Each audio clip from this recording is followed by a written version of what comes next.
ভাই তোর গার্লফ্রেন্ড আছে? গার্লফ্রেন্ড কটা আছে বলো? কটা আছে তাহলে? 25-26টা আছে হয়তো।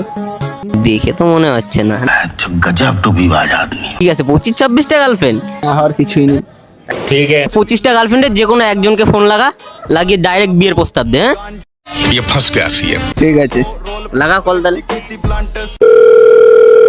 যে ব্যক্তিকে আপনি কল করেছেন তিনি এই মুহূর্তে অন্য কলে ব্যস্ত। আপনি কল করেছেন সেটি বর্তমানে ব্যস্ত আছে। A few moments later. আচ্ছা ভাই, একটা গার্লফ্রেন্ডও ফোন তুলছে না তো? করো দেখ, একটা বৌদির নাম্বারে কল লাগে তাহলে। মানে এতগুলো গার্লফ্রেন্ড তোর, সব কটা ছেড়ে শেষ পর্যন্ত বৌদিরে কল লাগাতে হবে, তাই তো?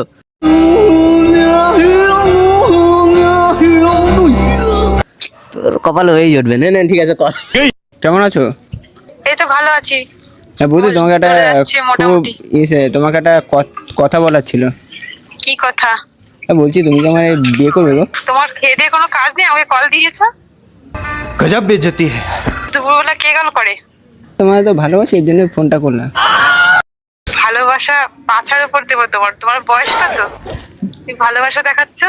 বাপরে, আমার মতো হ্যান্ডসাম ছেলে তোমাকে যখন প্রপোজ করছে তো তোমার তো রাজি হয়ে যাওয়ার কথা। তোমার হ্যান্ডসাম?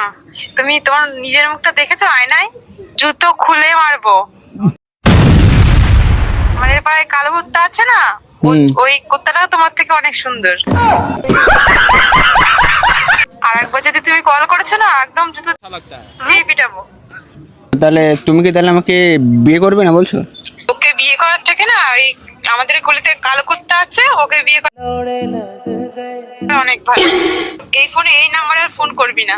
ঠিক আছে বৌদি। আর যদি ফোন করিস তোর বাবাকে জানাবো। আচ্ছা।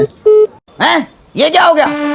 ये क्या सुन रहा हूँ मैं? 25-26টা গার্লফ্রেন্ড হলো, একটা মেয়েও ফোন তুললো না, তারপর বৌদিও রিজেক্ট করে দিল। তোর মতো একটা হ্যান্ডসাম ছেলের কি করে এটা হলো বলতো? কি করে বলবো? তার মধ্যে কপালটা ভালো না। না ইস, কি খারাপ ব্যাপার।